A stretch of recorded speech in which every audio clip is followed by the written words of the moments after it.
Entonces, desde la dirigida número 1 de econometría 1, en PyDI ya ustedes pueden encontrar la dirigida que tiene como nombre o como tema central el modelo de regresión lineal simple, en este caso en su versión bivariada. ¿Qué quiere decir la versión bivariada? Que simplemente queremos explicar un y, una variable y, utilizando información de una variable x. Entonces, este y, esa variable y, se le llama la variable a explicar. Se le puede llamar la variable endógena o explicada. Y esa variable x se puede llamar la variable exógena, explicativa, o la variable que explica. Entonces, cómo se comporte x va a explicar el comportamiento de y. A eso se refiere. Entonces, la ecuación que vamos a estudiar es esta. Y se explica por una constante, y simplemente por el comportamiento de una variable x. Esta es la expresión básica de econometría. ¿Por qué hay un subíndice y? Porque hay un set de información. Entonces, por ejemplo, y puede ser anemia de un niño y de un niño, de cualquier niño. La anemia de ese niño se va a explicar por ejemplo, la cantidad de hierro que consume.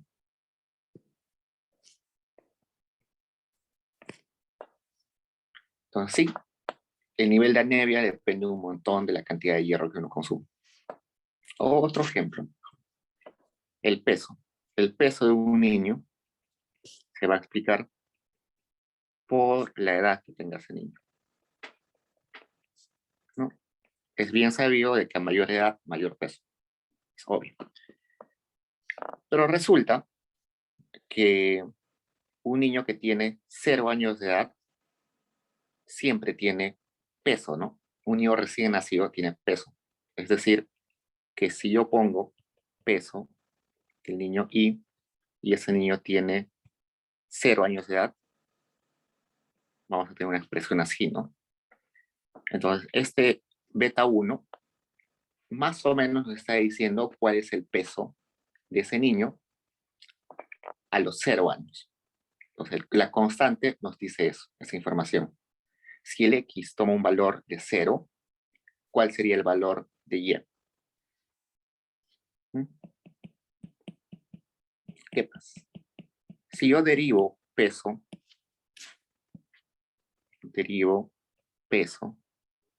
respecto a edad, me quedaría beta 2, ¿no? Entonces, ¿qué es beta 2? Es simplemente la derivada de peso respecto a la edad. ¿Cómo interpreto eso? Cuando aumenta la edad en una unidad, ¿cuánto aumenta el peso? ¿No?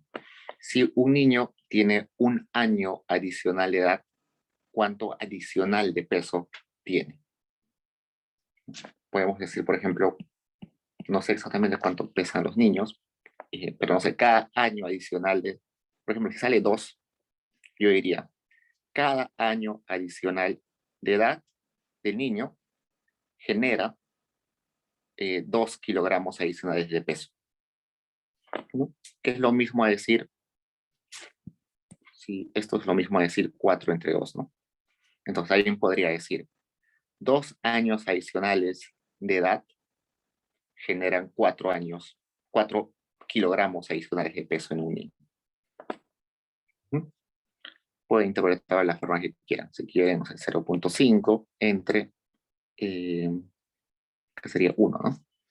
Entonces, medio año de edad adicional genera 1 kilogramo adicional de peso. Entonces, esa es la forma de leer ese beta 2. Entonces, veamos con esa intuición lo que nos preguntan en la parte 1, en la parte A. La pregunta 1 o la I es esta, ¿no? No hay problemas. ¿Cómo se interpreta? Se interpreta de esa forma. Es cuánto varía Y si yo varío una unidad en X. Pero resulta que en el 2, por ejemplo, nos están diciendo que el X puede estar en logaritmos. Entonces, voy a escribir eso. Y acá me dice, Y es igual a beta 1, una constante beta 2 logaritmo natural de X. Los logaritmos en econometría se utilizan bastante porque son una transformación monótona de la variable. ¿Qué quiere decir una transformación monótona? Una transformación monótona es agarrar tu set de información y escalarlo, pero no modificar el orden. Entonces, una transformación monótona, por ejemplo, es agarrar una variable z y multiplicarla por 2. O agarrar un z y sumarle una constante de 5, por ejemplo. ¿No? Si yo grafico ese x, por ejemplo, ese z, por ejemplo, ese z es una función, no sé, así, una función así. Esta es la función z, o la variable z que se comporta de esa forma. Si yo lo multiplico por 2, lo único que estoy haciendo es escalarlo, ¿no? Que se desplace hacia arriba. Entonces yo no he afectado el orden. La persona que estaba acá sigue estando por encima de la persona que estaba acá, ¿no? Ahora está acá y la otra persona sigue estando abajo. No he modificado el orden. Lo único que he hecho es desplazar la función. Igualito, cuando le sumo una constante a una función o una variable, lo único que estoy haciendo, si este es z, le aumento acá 5 unidades y se vuelve un z más 5. No he cambiado el orden ni la forma de la función, solo he cambiado la escala. Igualito, el logaritmo hace lo mismo, solamente reescala la variable, pero no la modifica en el orden. Y a veces es necesario utilizar logaritmos porque hay variables que están muy, pero muy mal comportadas. Por ejemplo, los ingresos de las personas. Si yo hago así, un grafito de ingresos de las personas, resulta que el ingreso de las personas respecto a la edad o respecto, a ver, ¿qué ponemos? Podemos sacar frecuencia, en realidad. El ingreso de las personas está muy pegado a cero. O sea, hay un montón de gente que gana muy cerca a cero, 100 soles, 200 soles, y hay muy poca gente que gana 20.000 soles, 30.000 soles. Entonces, una variable que no se comporta como yo quisiera. Luego vamos a hablar de normalidad. Es una variable que es muy dispersa. Hay un montón de gente aglomerada acá, en cerca a cero, y hay muy poca gente aglomerada o muy poca gente lejana al cero. Entonces, como es una función, ustedes imaginen en su, en su cabeza que es una función que se comporta así. Eh, que hay que crece muy rápido, supongamos. Entonces, como crece muy rápido, yo necesito suavizarla. ¿Y cómo la suavizo? Aplicándole logaritmo. Entonces, cuando suavizo, se va a volver una función más así, quizás. Solo es un ejemplo. Entonces, para eso se utilizan los logaritmos, para transformar variables que a veces no se comportan de una forma que yo quiera. Usualmente ingresos, si ustedes revisan un paper de ingresos, todos los papers de ingresos van a transformar el ingreso con logaritmos. La edad, por ejemplo, nunca se transforma con logaritmos. Eso sería un sacrilegio. Porque la edad se comporta bien, ¿no? La edad es más o menos, eh, si ustedes hacen una revisión de cuánta gente hay joven y cuánta gente hay de 30, 40 años, es normal, ¿no? 30, 40 años hay un montón de gente y luego la gente reduce. Hay muy poca gente adulta, ¿no? 90, 95, 100 años ya son muy pocos. Esto es una distribución de edad, por ejemplo. Distribución de edad. Hay un montón de gente entre 30 y 40 años. Hay muy poca gente que llega a los 100 años. Entonces, eso sí está bien, por ejemplo. Está bien comportado, ¿no? Para los que más o menos eso es que cumple normalidad, ¿no? Parece una función normal. Entonces, por eso que la edad nunca se transforma con logaritmos, pero el ingreso sí se transforma con logaritmos. Entonces, yo acá derivo y respecto a logaritmo de x. Esto sería beta, ¿no? Beta 2.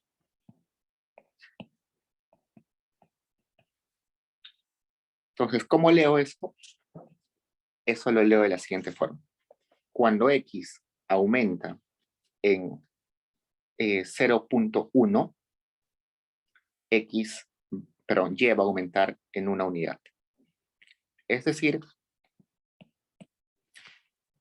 esto se interpreta, o el logaritmo de x se interpreta como porcentaje. Bueno,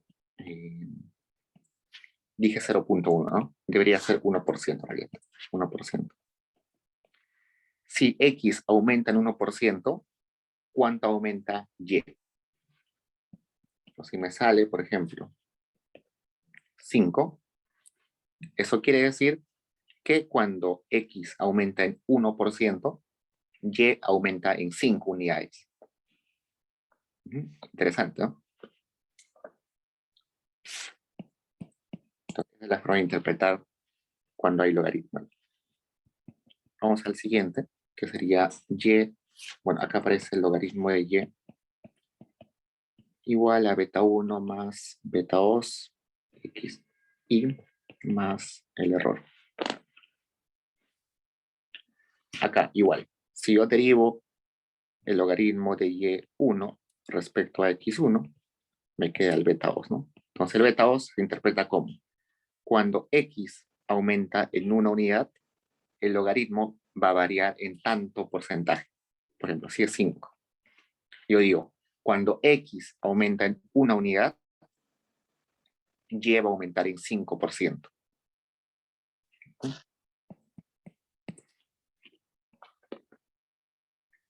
Y finalmente, este que es logaritmo de y, beta 1 más beta 2, logaritmo de x1, perdón, de xy más el error. Entonces, beta 2 sería derivada del logaritmo de y1 respecto a la derivada del logaritmo de xy. Y esto es interesante. A esto se le llama una elasticidad. Es decir, cuánto cambia porcentualmente. Acá vamos a poner, digamos, 5. Si es 5, quiere decir que cuando x cambia en 1%, cuando aumenta en 1%, y aumenta en 5%. Y si recuerdan, eso es elasticidad, ¿no? Esto es una elasticidad. Si recuerdan ustedes sus cursos, por ejemplo, elasticidad, ingreso de la demanda o precio de la demanda, ¿eso qué era? ¿Cuánto variaba porcentualmente la cantidad de un bien cuando variaba 1% el precio? ¿No? Eso es su elasticidad de ingreso de la demanda. ¿Recuerdan eso, no? Entonces, si yo quisiera estimar eso, esta elasticidad que me han enseñado en microeconomía, econométricamente, ¿cómo lo haría? Lo que debería hacer es el logaritmo natural de la cantidad de un bien,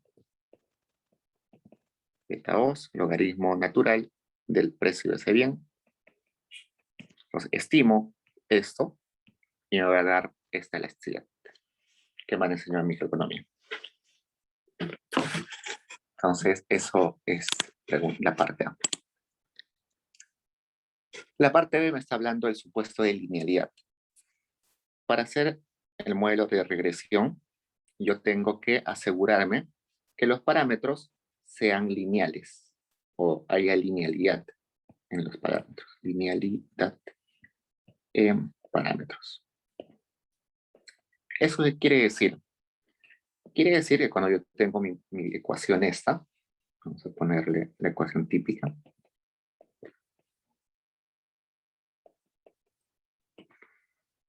Si ustedes se dan cuenta, el i aparece solamente en estos tres lugares, en el y, en el x y en el error.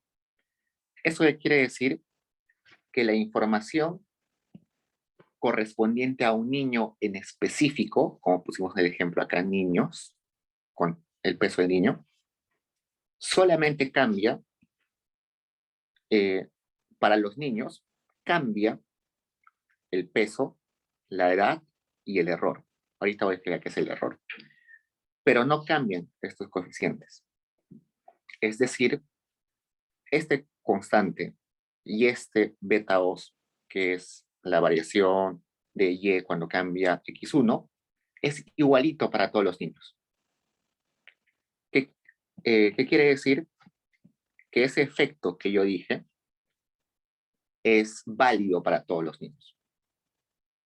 Ustedes, por ejemplo, me pueden decir, pero esa variación del peso, que acá habíamos visto esto, este era peso y esta edad, puede ser distinto en países desarrollados y en países en vías de desarrollo, ¿no? Este beta puede ser distinto en países en desarrollo y países desarrollados. Este también puede ser distinto. Quizás en países desarrollados como Estados Unidos, Europa, los niños nacen con un mayor peso, entonces esta constante es mayor en países desarrollados. Y quizás en países pobres, los niños nacen con un menor peso. Entonces este beta cambia para los niños de diferentes países. Y este beta 2 también puede suceder así, no sé, por la genética, un año adicional no es igual en efecto en peso en Perú que en, no sé, que en Nueva Zelanda, ¿no? Y eso tiene sentido, que pueda cambiar ese beta. Pero para el modelo básico estamos asumiendo que ese beta no cambie, que es igual para todos los niños de la muestra. A eso se refiere linealidad en los parámetros. Si, por ejemplo, yo quisiera decir que en países desarrollados, que ese beta 1 cambia según dónde esté el niño, o según quién sea el niño. Entonces yo podría elevar a ese beta 1 por un y1, ¿no? Y hacer así la ecuación. ¿Por qué? Porque ese beta 1 va a cambiar dependiendo de quién sea el niño. Esto ya viola el supuesto de linealidad. ¿Por qué? Porque el beta está cambiando.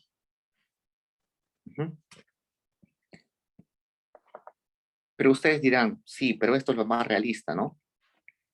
Sí, pero eso se estima con modelos mucho más complejos. El modelo que estamos viendo ahorita es un modelo que está asumiendo de que esos betas no cambian, son iguales para todos. Entonces, para ver si se cumple o no, tenemos que explorar estas 5 opciones que tenemos ahí en sus hojas y ver que los betas sean constantes, no cambien. Entonces veamos en el 1 es este, ¿no? Logaritmo natural de y igual beta 1 más beta 2 logaritmo natural de xy más uy. Los betas no cambian, ¿no? Entonces sí cumple. El 2, que me dice y beta i más beta 2 xy beta 3 más ui. Ese cumple, no cumple.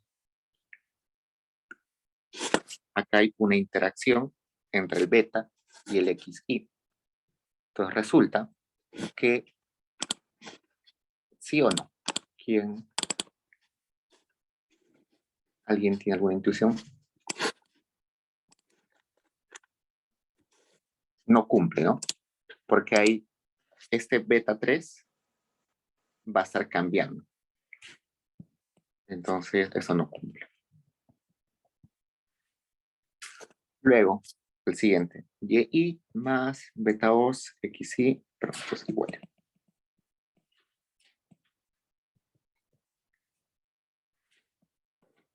Beta 2 xi más ui. Acá es como si el beta 1 fuera 0. Entonces, el beta 1 es una constante. Y el beta 2 no depende del x, entonces también cumple. El 4 me dice y es igual a xi beta 1 epsilon error k. En principio esto no cumple porque el beta 1 está interactuando en el exponente con el xi. Entonces, tal como está ahí, no se cumple. Pero resulta que yo le puedo aplicar logaritmo a todo eso. Logaritmo natural. Acá y acá logaritmo natural. Si yo aplico logaritmo natural de y igual al logaritmo natural de a más beta 1, cuando aplicamos logaritmo, el exponente baja, ¿no? Beta 1 logaritmo de xi más ui logaritmo natural de epsilon. Si yo hago esto, resulta que el logaritmo de a es una constante, el logaritmo de una constante es una constante, entonces esto es simplemente una constante. Y logaritmo de epsilon es 1, ¿no? Nos queda así. Y en esta transformación sí cumple el supuesto de linealidad. Entonces resulta que en ocasiones nos van a dar expresiones como la inicial que no cumplían, pero que se pueden transformar para que cumplen. Este modelo 2, ustedes pueden tratar de aplicar logaritmos, transformaciones monótonas, y no se puede transformar de modo de que cumpla linealidad. Pero el caso 4 sí es un caso interesante porque se puede hacer cumplir el supuesto haciendo alguna transformación. El 5 me dice y beta 2 xi al cuadrado más ui. Acá el beta 1 es 0, así que es una constante, y el beta 2 es una constante. Que el x1 esté elevado al cuadrado, al cubo o a lo que sea, no importa. Lo que importa es el beta 2. Entonces, en este caso sí cumple. Ojo que son parámetros, y los parámetros son los betas. Así que no importa si el x está en el logaritmo, si está al cuadrado, al cubo, lo que importa es el beta 2. ¿Hasta ahí pregunta, chicos?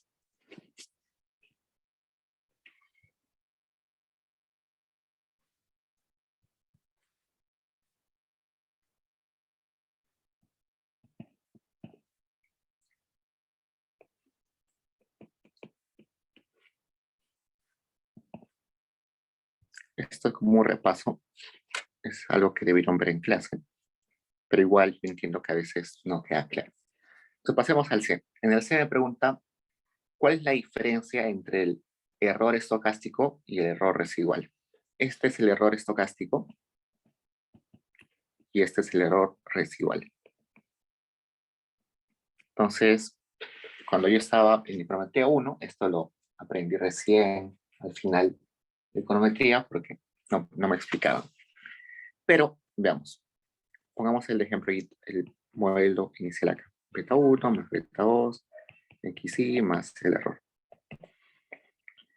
El error estocástico es un error que se genera en realidad por la forma en que yo especifico mi modelo. Entonces, ya, vamos a decir. Esta ecuación es una ecuación probabilística. Eso quiere decir que es una relación no determinística. Como ustedes han visto macro, seguro han visto esto, ¿no? La demanda agregada de un país es la demanda de las familias, la demanda de las empresas, la demanda del gobierno y la demanda del sector externo. Esto es una expresión determinística que se debe cumplir sí o sí. Es una identidad. ¿Por qué? Porque yo sé que la demanda del país es la suma de las demandas de todos los agentes económicos. Eso es algo que se debe cumplir sí o sí. Es determinística. Por el contrario, hay relaciones que no se van a cumplir estrictamente. Y esa es, por ejemplo, la que vimos al inicio, que el peso de un niño es una constante más el efecto que tiene en la edad, ¿no? Entonces, si yo tengo esta expresión, sin el error acá, esto no se va a cumplir. ¿Por qué? Porque resulta que hay tanta variabilidad de, de niños que un niño que tiene la misma edad que otro puede ser que tenga pesos distintos. Entonces yo encuentro un niño que tiene edad 5 años y otro que tiene edad 5 años, pero uno tiene peso de, no sé, 30 kilos y el otro 35 kilos. Entonces, esta relación no se cumple como la otra, ¿no? Que sí o sí tenías que coincidir los datos. Acá resulta que yo puedo tener datos idénticos, pero resultados distintos. ¿Eso por qué? Porque acá estamos hablando de que estamos hablando de una población, de una muestra de la población. Por lo tanto, esos datos son aproximados, son estimaciones. Entonces, resulta que el peso de un niño no solamente depende de la edad, sino depende de un montón de otras cosas más. Por ejemplo, depende de su nivel socioeconómico. Nivel socioeconómico. Depende de la genética de sus padres. No sé, si sus padres son altos, si sus padres pesan bastante, es probable que el niño pese bastante. Depende de cuánto haya, si la madre se cuidó, digamos, en el momento prenatal. Y depende de miles de cosas más, ¿no? Pero resulta que en econometría no vamos a poder tener todos los datos de acá. Es imposible tener todos los datos que afectan el peso. Pues toda esa información que yo no estoy agregando en el modelo se va al error. Entonces, el peso que yo he tratado de explicar mediante la edad tiene otro conjunto de información, pero que yo no la tengo, que no la estoy incluyendo. Toda esa información, nivel socioeconómico, genética, cuidado prenatal, todo eso se va al error. Entonces, ese es el error estocástico. Un error que se genera porque yo no puedo tener toda la información, porque yo solamente estoy teniendo parte de la información. Por eso es que la probabilidad, probabilístico, parte, no es una relación exhaustiva, como si fuera una identidad. Entonces, eso es el error estocástico. El error residual es otra cosa.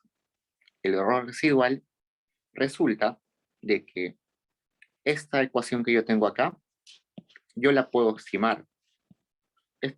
Vamos a borrar esto. Esta ecuación que yo tengo acá, yo me pregunto, ¿cuánto vale beta 1 y cuánto vale beta 2? ¿No? Y para estimarlo, lo que hago es hacer una encuesta, preguntar, no sé, a 1000 niños cuánto pesa, cuál es su edad, y con esa información lo meto a Stata o a Excel y calculo los betas. Entonces, cuando calcule los betas, me va a dar un beta estimado 1, un beta estimado 2, un X1 y un Y1 estimado. Si se dan cuenta, el sombrerito lo he puesto en 3. En el beta 1, beta 2, en el Y. El Y solito se le llama el Y observado. Y el Y sombrerito se llama el Y estimado. Entonces, esta ecuación inicial está considerando que yo tengo información sobre todos los niños del Perú. Pero lamentablemente yo no tengo información de todos los niños del Perú. Sería muy costoso hacer una encuesta con todos los niños del Perú. Entonces, ¿qué hago? Agarro una muestra de, digamos, 2.000 niños y con esos 2.000 niños yo calculo estos betas. Entonces, esos betas los he calculado con información de 1.000 niños de una muestra. Entonces, no van a ser exactamente iguales a estos valores betas que son para todos los niños del país. Pero en teoría deben ser muy cercanos, ¿no? Entonces yo tengo acá lo siguiente. Tengo a todos los niños del país, esto es mi universo, mi población. Para esa población existe un beta 1 y un beta 2, que son sin sombrerito. Si yo agarro una muestra de esos niños, con esos niños voy a aproximarme a un beta 1 sombrerito y a un beta 2 sombrerito. Quizás otro investigador coge otra muestra más grande y calcula un beta 1 doble sombrerito y un beta 2 doble sombrerito. Y otro investigador viene y hace otra estimación con otra muestra y calcula un beta 1, acá no sé, guiño, y un beta 2 guiño. Estos beta 1 sombrerito, beta 1 guiño, beta 1 doble sombrerito, no van a ser iguales. No van a ser iguales porque nacen de muestras distintas, pero van a ser muy parecidos. ¿Por qué? Porque los tres son estimadores de este parámetro poblacional beta 1. Igual en el beta 2, este beta 2 sombrerito, beta 2 guiño y beta 2 doble sombrerito no van a ser iguales porque nacen de muestras distintas, pero van a ser muy parecidas porque son estimadores del parámetro poblacional beta 2.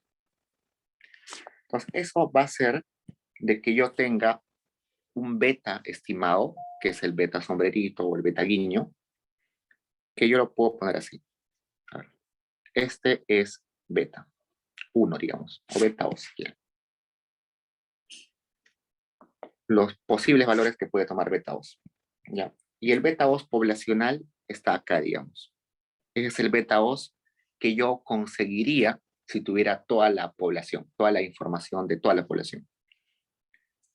Pero resulta que como yo tengo muestras nomás, el beta 2 sombrerito puede estar muy cerca. El beta guiño quizás aparece por acá, el beta 2 guiño, un poquito más lejos. El beta 2 doble sombrerito aparece acá, ¿no?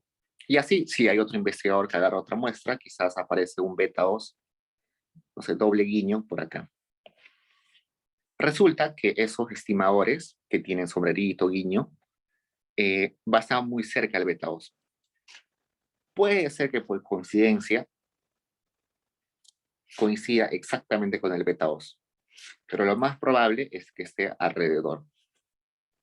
Entonces, cuando yo estimo los betas, tengo la intuición de que se parece mucho al poblacional. Por eso es que esos beta estimados usualmente van a estar acá. Y muy rara vez van a estar muy lejos del beta 2 poblacional.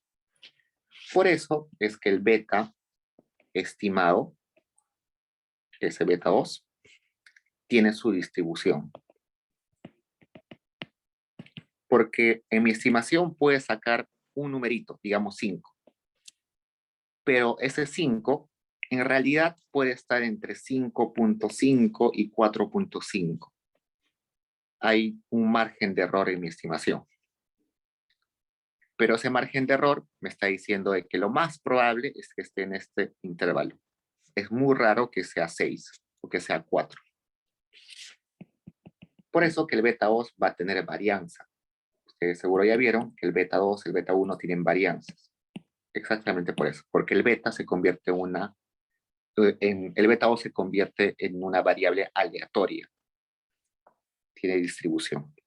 Ok, entonces dicho eso, resulta que cuando yo tengo el beta 1 y el beta 2, y digamos, la edad de un niño es 1 año, mi Y1 estimado va a ser simplemente beta 1 más beta 2, ¿no? Es un número fijo, no hay un error. Entonces yo puedo graficar eso. Yo grafico eso, así. Acá pongo peso del niño y acá pongo edad del niño. Yo tengo una muestra, entonces hay un niño acá que tiene este peso y tiene esta edad. Hay otro niño acá que tiene el peso correspondiente. Esto es lo que yo observo. Estos son mi información observada, ¿no? A más edad, más peso, ¿no? Y luego hago mi estimación y resulta que me sale esta estimación MCO o esta estimación, donde me dicen que la constante es beta 1 y la pendiente es beta 2, ¿no? ¿Por qué? Porque cada año de edad adicional genera un peso adicional.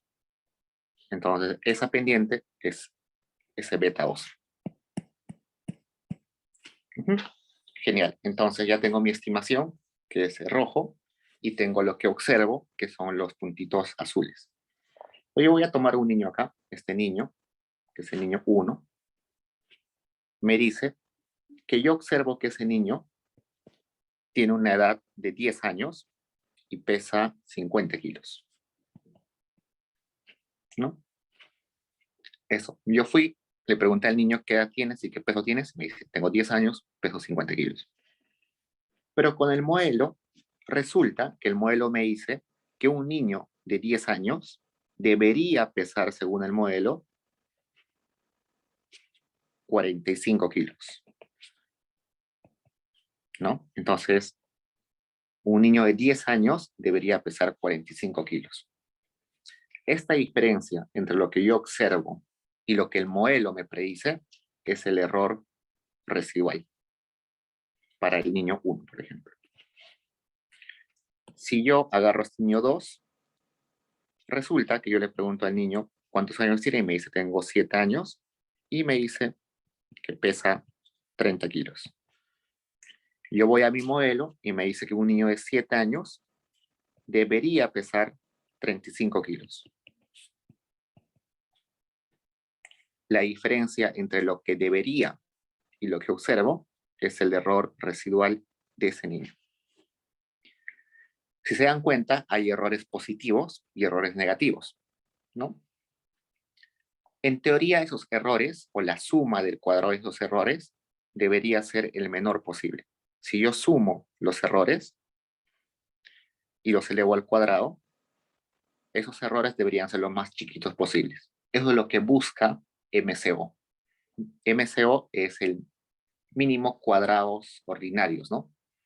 Y nace de que hay que minimizar el cuadrado de los errores, desde el niño 1 hasta el niño n.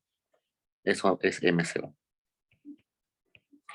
Y ustedes se preguntarán, ¿por qué lo elevo al cuadrado?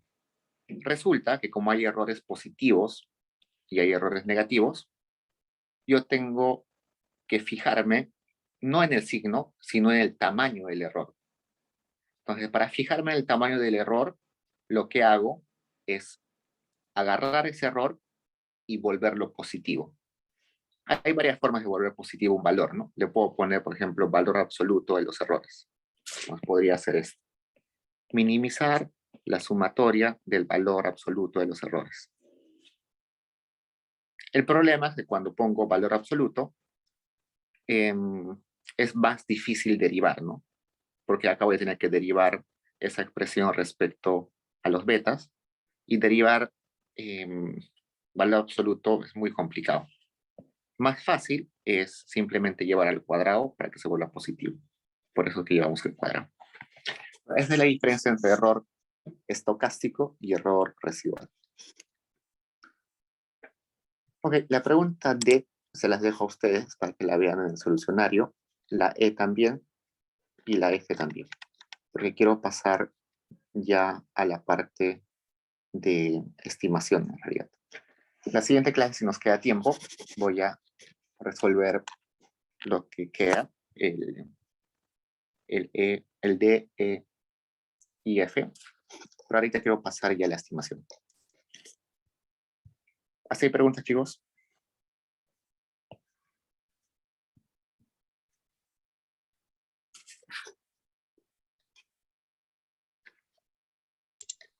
Sí, no me había quedado muy en claro la diferencia entre estocástico y residual en sí. Okay. El estocástico es un error que se genera porque yo estoy utilizando simplemente un conjunto de información y no la información completa. Entonces, cuando yo estoy estimando, planteando mi modelo, no voy a tener toda la información que explique el peso, ¿no? Por ejemplo, yo puedo explicar, vamos al otro ejemplo, ¿no? Que tenemos acá, de la anemia y el hierro. El nivel de anemia, o si un niño tiene anemia o no, depende de cuánto hierro consuma, pero también depende de un montón de factores. Por ejemplo, se ha demostrado que depende de la oferta de alimentos en su comunidad. Resulta que en Cajamarca, eh, a pesar de que hay niños pobres, esos niños pobres no tienen anemia. ¿Y por qué? Porque resulta que en Cajamarca hay una oferta bastante grande de carne. Entonces la carne es bastante barata en Cajamarca, sobre todo la carne de alpaca y carne de otros animales eh, que ellos crían. Entonces, a pesar de que hay pobreza, a pesar de que no consumen hierro en pastillas o hierro en productos enlatados, pero sí consumen hierro de la carne. Entonces, eso no está en esta expresión, porque yo solamente estoy diciéndole cuánto hierro consume, pero no estoy considerando dónde vive el niño, cuál es la oferta de alimentos que tiene el niño en su comunidad, no estoy considerando si la madre está mal alimentada, no estoy considerando su nivel socioeconómico, no estoy considerando un montón de cosas. Entonces, solamente estoy utilizando información del hierro consumido y del nivel de anemia. No estoy considerando todo lo demás. Todo lo demás, toda la información adicional que no considero es parte del error estocástico. Entonces, eso es el error estocástico. El error que nace a partir de que solamente estoy utilizando información parcial. Y esa información, ¿por qué utilizo información parcial? Ustedes se preguntarán, ¿por qué mejor no utilizo la información completa? Resulta que nunca van a tener un modelo con información completa. ¿Por qué? Porque no se puede levantar toda la información, ¿no? Por ejemplo, yo les dije, anemia depende de la genética de la madre. ¿Cómo mido la genética de la madre? ¿Qué variables utilizo para la genética de la madre? En realidad, la ciencia sabe todo sobre la genética de las personas, no. Sabe cómo afecta la genética exactamente, cómo se transporta la genética de madre a hijo, ¿no? Entonces hay miles de cosas que en la realidad no podemos estimar, ni podemos medir, ni siquiera sabemos que existen muchas cosas. Entonces, por eso que nunca vamos a tener toda la información que explique un fenómeno, ¿no? Entonces yo puedo, por ejemplo, tener la probabilidad de que en un territorio haya un terremoto. Entonces puedo poner de que haya silencio sísmico, ¿no? Si no hay terremotos en ese territorio hace años, es más probable que haya un terremoto ahora. Pero la ciencia hasta ahora no sabe cuáles son otros factores adicionales que causan terremotos, ¿no? No se pueden predecir los terremotos. Entonces, dentro de este error está un montón de cosas que la ciencia hasta ahora no conoce. Entonces, toda esa información está en ese error. Es el error simplemente originado porque utilizo información parcial y no completa. El error el error residual, por el contrario, o no por el contrario, sino por otro lado, se genera por el hecho de que yo estoy utilizando una muestra y no estoy utilizando una población entera. No estoy utilizando a todos los niños.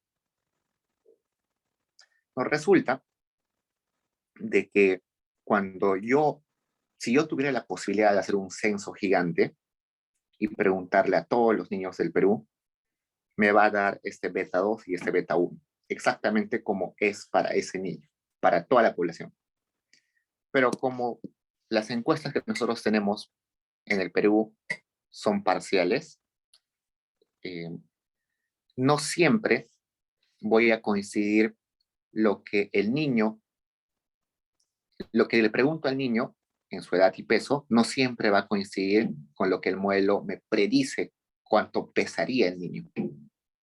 Igual, en este ejemplo del terremoto, yo puedo saber cuánto tiempo de silencio sísmico hay en un lugar, pero eso, cuando pase el tiempo, no siempre va a cumplir. Puede ser que en un lugar donde acaba de haber un terremoto y hay muy poco tiempo de silencio sísmico, hay un terremoto. Entonces hay un error gigante ahí.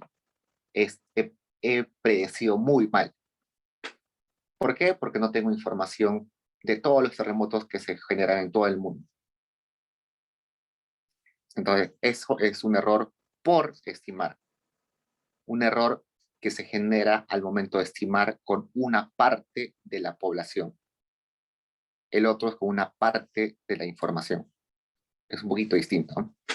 Con el tiempo lo van a interiorizar más con los ejemplos. Yo sé que es un poquito a veces complejo. A mí me costó bastante en realidad. Pero ya cuando vayamos avanzando, se les va a ser más fácil interiorizar. Yo sé que es fácil memorizar, pero interiorizar se hace un poquito más difícil. Ok, entonces vayamos al 2. Me dice, suponga el siguiente modelo de regresión lineal. Y es igual a beta 1 más beta 2 xy más el error muestral. Acá ya está estimado, en realidad. Me dice dónde tengo la siguiente información, la sumatoria de la multiplicación de x y y es tanto, la sumatoria de y al cuadrado es tanto, el promedio de y es tanto, la sumatoria de x al cuadrado es tanto, el x promedio es tanto, y el tamaño de mi muestra es 20. Solo tengo información sobre 20 individuos. Y me dice que hay el estimador para beta 1 y para beta 2. Entonces, ustedes han visto en clase seguro cómo se hallan los estimadores beta 1 y beta 2. Todo nace esto, ¿no? De minimizar la sumatoria de los errores al cuadrado. Y los errores al cuadrado de un individuo es simplemente la diferencia entre el y estimado y el y observado. A veces es al revés, sí, y1 menos y1, pero no, como se eleva al cuadrado, no hay problema. Sería al cuadrado. Entonces yo sé que y es beta 1 al cuadrado, pero beta 1 más beta 2 xy menos y, que sería beta 1 más beta 2 xy más el error. Y todo eso al cuadrado. Esto debieron verlo en clase. Entonces, cuando hago esto, toda esa expresión, hago algunos reemplazos, derivo eso, porque tengo que minimizarlo, derivo toda esa expresión respecto a beta 2 y lo igualo a 0. Cuando voy a hacer esto, es un poquito largo, por eso es que me salto los pasos. Cuando haga todo eso, me va a salir que beta 2 es simplemente la sumatoria de y menos y promedio xi menos x promedio entre sumatoria de xi menos x promedio al cuadrado. Eso es lo que me va a salir. Entonces tengo que, ese es el beta 2 estimado. ¿Cómo hallo el beta 1? Simplemente despejando. A ver, voy a agarrar el modelo y menos, perdón, igual a beta 1 más beta 2, xi más error. Y el observado sería así, ¿no? Beta 1 es igual a beta 1 estimado más beta 2 estimado, xi. A ver, sí. Ya. Si esta ecuación se cumple para cualquier, estimado, si esta estimación se cumple para cualquier niño, también se va a cumplir para el niño promedio. Entonces, para el niño promedio también se cumple. Entonces, yo puedo reemplazar y x por los promedios. Sería así. Si se cumple para si se cumple para cualquier niño, también se cumple para el niño promedio. Es por eso que se puede reemplazar con el x y el y promedio. Entonces, yo despejo acá, beta 1, sería simplemente y promedio menos beta 2 promedio. Entonces acá, en el rectángulo rojo, tengo cómo se halla el beta 1, y acá en el otro rectángulo rojo tengo cómo se halla el beta 2. Entonces, hallo beta 2, y con eso reemplazo en beta 1 y tengo el beta 1. Entonces, simplemente tengo que operar esto, ¿no? Entonces, con los datos que me dan ahí, tengo que hallar beta 2.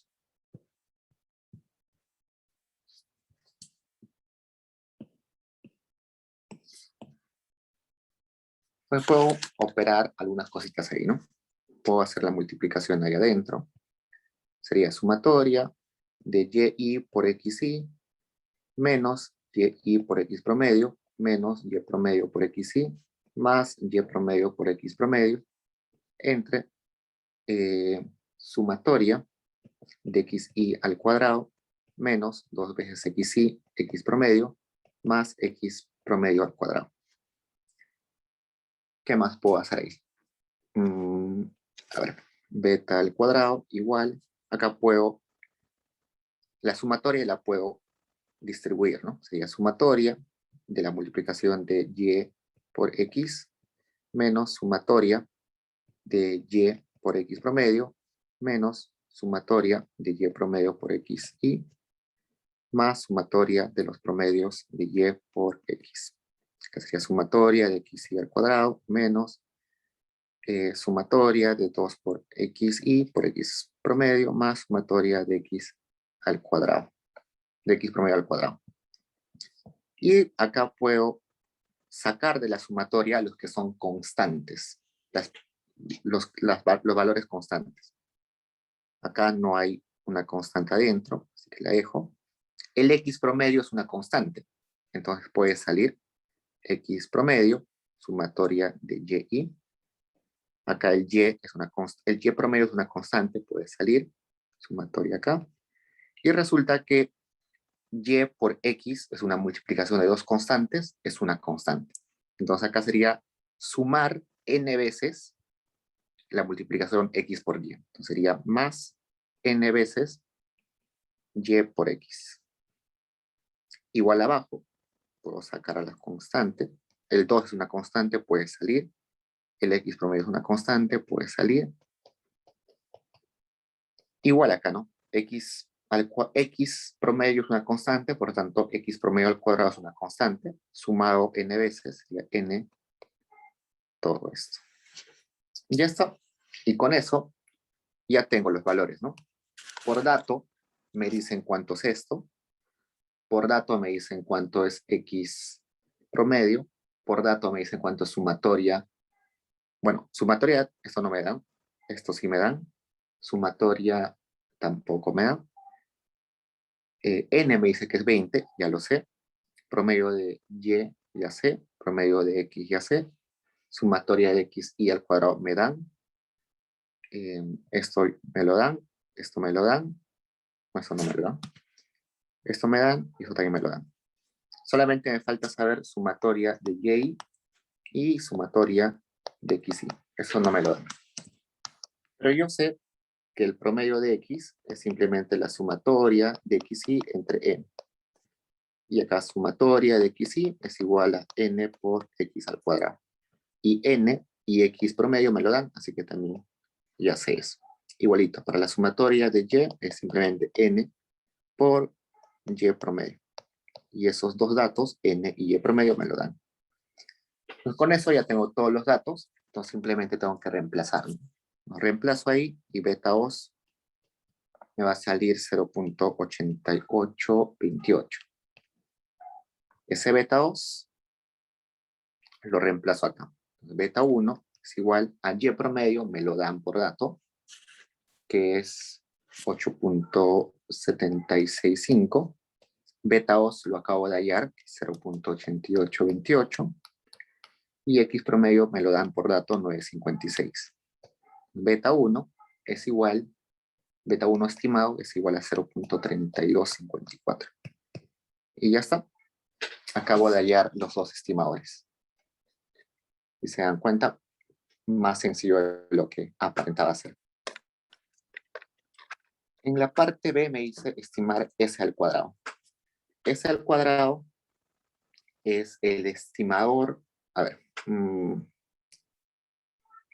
vamos al B.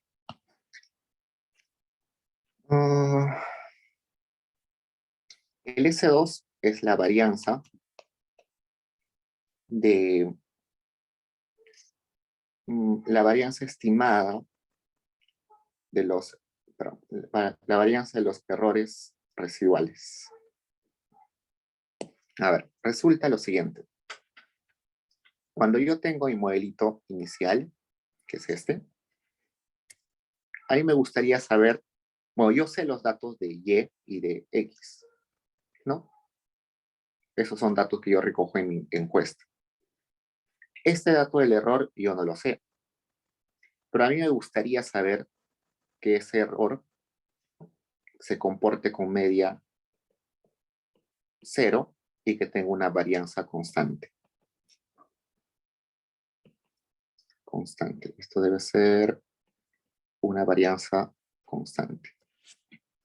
¿Por qué? Porque si ese error es 0, resulta que esa información que yo he dejado de lado no me va a afectar en el promedio. Y que tenga una varianza constante quiere decir que independientemente de quién sea el niño, el error va a ser siempre comportado de la misma forma. Esas dos son como supuestos que se deben cumplir. No siempre se cumplen, vamos a ver luego que no se cumplen, usualmente, pero es lo que yo quisiera que se cumpla. Pero resulta que este error es un error de la población y yo no puedo calcular el error de la población porque nunca tengo a la población entera. Lo que puedo hacer es simplemente estimar ese error. ¿Y cómo lo estimo? Utilizando el S al cuadrado. Y el S al cuadrado es simplemente la varianza del otro error, del error muestral. Eso también debido a hallarlo matemáticamente. En las horas de práctica no nos alcanza mucho tiempo, así que de frente les pongo la fórmula. La fórmula sería la sumatoria de los errores al cuadrado. Vamos a poner mejor que es la varianza del U. Le voy a poner un sombrerito acá, porque no es la varianza del U en realidad, sino es que el estimador de la varianza del U. Entre n-2. Entonces, me están pidiendo hallar eso. ¿Cómo lo hallo? Debería, n sé cuánto es. Lo único que me falta saber es cuánto es la sumatoria de los errores al cuadrado. Entonces, yo sé que el error es simplemente la diferencia entre y estimado menos y observado. O al revés, como quieran, no hay mucho problema. Eso al cuadrado, al cuadrado. Eso sería y menos, perdón, y estimado menos y observado. Entonces, si yo hago esa diferencia, debería tener lo siguiente. A ver. Beta 1 estimado menos, pero más beta 2 estimado, xy, menos, eso es igual, perdón, beta 1 menos beta 2 xy menos el error.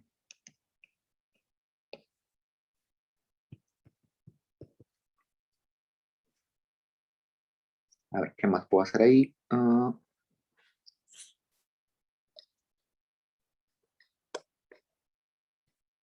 ver.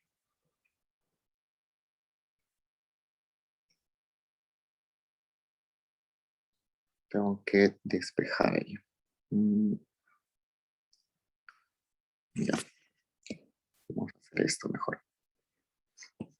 El y también puede ser expresado como beta 1 estimado más beta 2 estimado más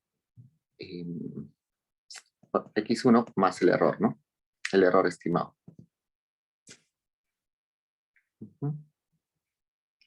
Si acá despejo el error, tendría esto.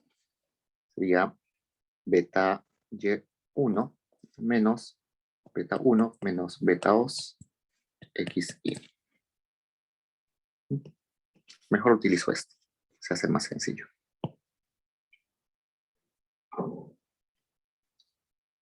No sería todo esto al cuadrado sería igual a y menos beta 1 menos beta 2 xy, todo esto al cuadrado.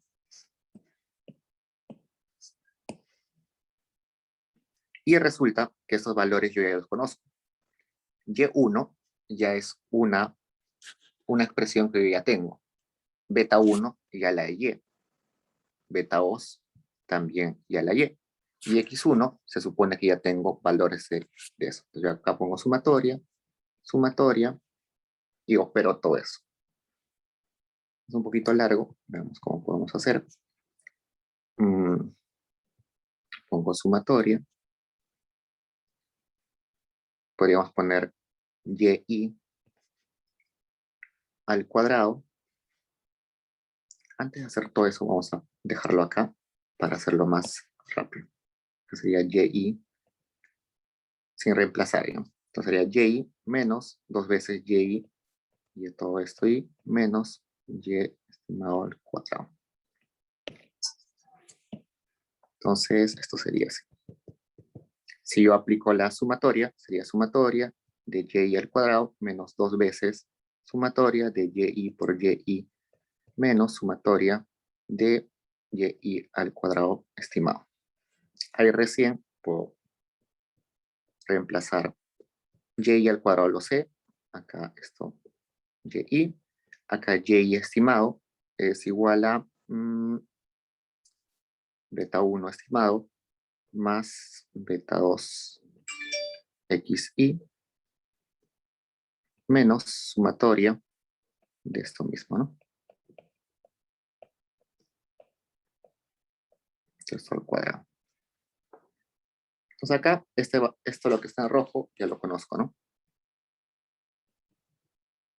Acá sería menos 2 sumatoria de y por beta 1 más y por beta 2 xy menos sumatoria de beta 1 al cuadrado más 2 veces beta 1 beta 2 por xy más beta 2 al cuadrado por xy al cuadrado.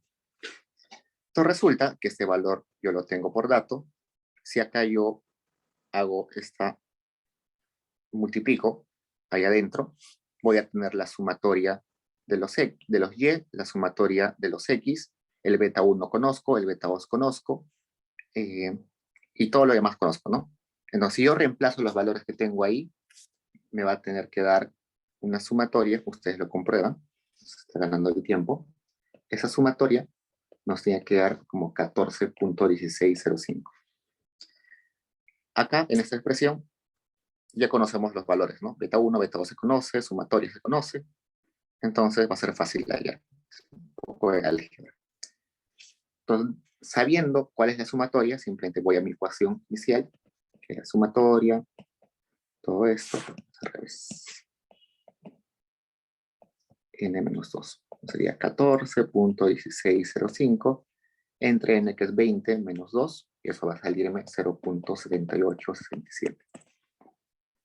Entonces, esa sería la varianza estimada de este error que teníamos acá. Este error UI, como es poblacional, no puedo conocerla, pero sí puedo conocer aproximadamente, según la muestra que tengo, más o menos a cuánto se aproxima. Y me dice que más o menos es este. Y está interesante, ¿no? Porque está cercano a cero. Es una varianza pequeña y constante.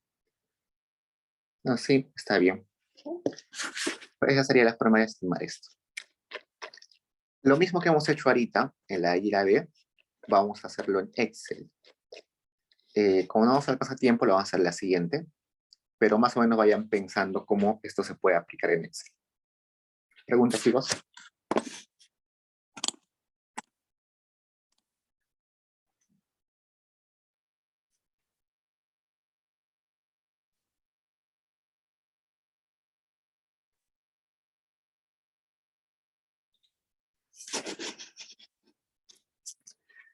Genial, chicos. Entonces, me pasé 7 minutos.